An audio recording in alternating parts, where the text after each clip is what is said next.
Hey, my Legion, how y'all doing today? I'm here with my buddy John, and we're viewing the movie Stardust that was made back in 2007. I'd never seen it before. Yeah, it's well, I'm a big fan of Neil Gaiman. I've read his stuff for a number of years since the '90s. My buddy Mark introduced me to his works.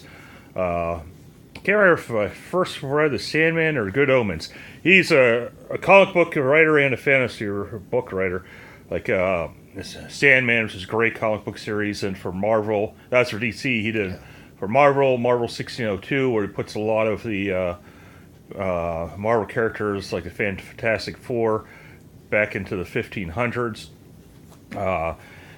He's written some good books. He's kind of like a hot writer right now because he has American Gods. They're getting ready to do season 2 of that. They're on, I can't remember if that's on Star. I can't remember what it's on now. But they're getting ready. Amazon's going to be releasing the adaptation of Good Omens, the TV series. He's got a lot of popular books and movies. So, yeah, I like it. It's I read the book. I can't remember if it started as a comic book or a book first. But then they made a movie adaptation, and it's directed by, I want to make sure I say it right now, Matthew Vaughn. Oh, so Mike Vaughn. That's who we went to high school with. Yeah. No, different Vaughn. Yeah. This one's from England. Okay. Yeah. Matthew Vaughn, who's done stuff like Kick-Ass, X-Men First Class, the Kingsman movies, Layer Cake. And Neil Gaiman introduced him to this writer, I'm looking over here on my computer, Jane, what's her name, Goldman, a writer who went on to co-write a lot of that stuff with Vaughn after they worked on this movie together. It's got a great cast. It has, of course this was 2007, but the main character is played by Charlie Cox, who went on to play Daredevil in the Netflix TV series. And then he's in love with this girl, Sienna Miller, who plays, and who's been in a lot of stuff, including some of Vaughn's movies. And, to prove his love, he sees a shooting star, and he goes to find the shooting star.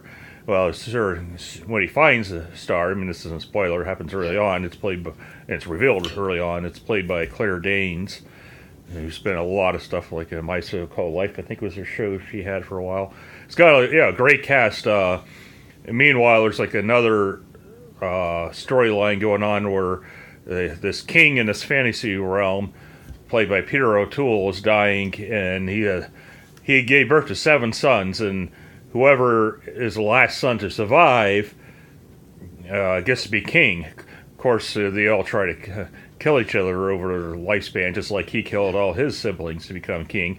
And some of the people are like Mark Strong, who's worked with Vaughn, Henry Cavill, however you say his name, Superman now, Rupert Everett, who was in Cemetery Man. And I think he said that's one of his favorite movies he's ever been in. Or the other one, Delamore. Well, that's the same one. That's the Italian. Yeah. That's a crazy movie. Yeah, Cemetery Man's the English. He wanted to, he thought about remaking it as an English movie, because I believe that was Italian. But because he loved the movie so much, he talked about doing an English adaptation, but that never happened.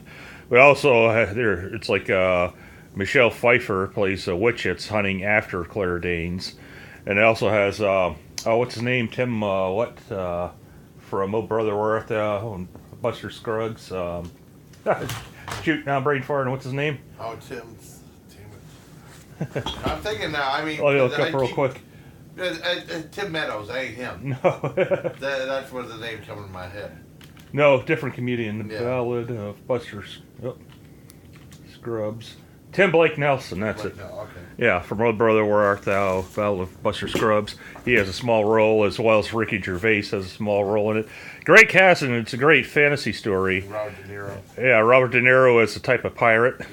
Yeah, yeah, he's really good. So yeah, it's kind of surprising that they got all these people together and do this film. And it's really good, 2 hours long. Or a little bit over 2 hours. What'd you think? 2 hours. Yeah, it was weird. I came out in 2007. I heard about it, and then it just kind of like some movies just fall through crack. Never saw it. I think my dad saw it on cable a while back, and he said it was really good. I should see it, and then I just never came back, or I forgot about it or something. And then Joe was saying, he said, "You never saw it?" I said, "No." I know that.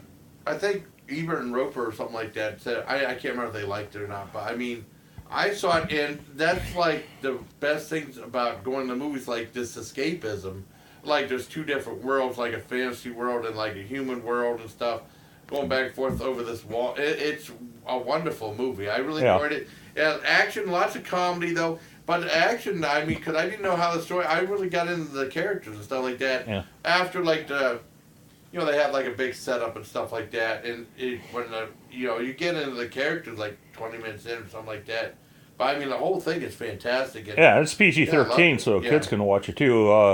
Yeah, I never saw it at the theater either. Now, it did okay at the theater, but since I read the book, I blocked the movie for my one niece for Christmas, so I watched it before Christmas time. That's the first time I saw it. Then watched Netflix, and yeah, it's very well done too. Well, Vaughn's pretty good, and Goldman, she's worked with him, but yeah, Neil Gaiman, he's a great writer. I've read a handful of his stuff. His books. He's even written some more children-oriented, even probably more than that. but it had the dark side to it. Yeah. Well, Coraline is another adaptation of his. Have you seen that one, the animated movie? I still haven't seen that though. I got to see it. Yeah, it's based on his works. I heard that's really a creepy, disturbing film. Yeah. Because some kids didn't expect it to be like that, and it was different. But I definitely want to see that too. I heard good things about it. Sure, I think the adaptation of now I'm getting brain fart on. Beowulf, that animated one with Angelina Jolie does one of the voices, and what was the second Hannibal Lecter, the actor? Oh, Anthony Hopkins. Yeah, Anthony Hopkins. He does one of the voices. Yeah, he co-wrote that with us. I think the other writer worked with Tarantino quite a bit. Cause I remember Silence of the Lambs. I was like, wait, so this is Manhunter. You know what I mean? Right. I remember that Yeah, you and I probably saw Manhunter first. Well, I rented it. I mean, because it came to theater. I remember renting it. Yeah.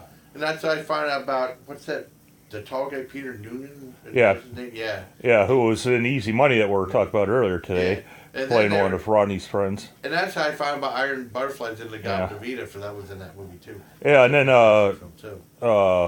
Brian Cox was the one that played him in that. And they played him more toned down, but you got to see how brilliant he was. Because it's like which made sense for that movie because you had to believe that he was a type of person, because he was a psychiatrist or psychologist that you'd be willing to share your secrets with. So to be menacing wouldn't work for that movie. But he did a good job. And later on, played General Stryker in the X-Men movies. Yeah, he's been in a lot of stuff. But this was a really good fantasy movie. I recommend if you like fantasy stuff. I give it a 10 out of 10. I loved it.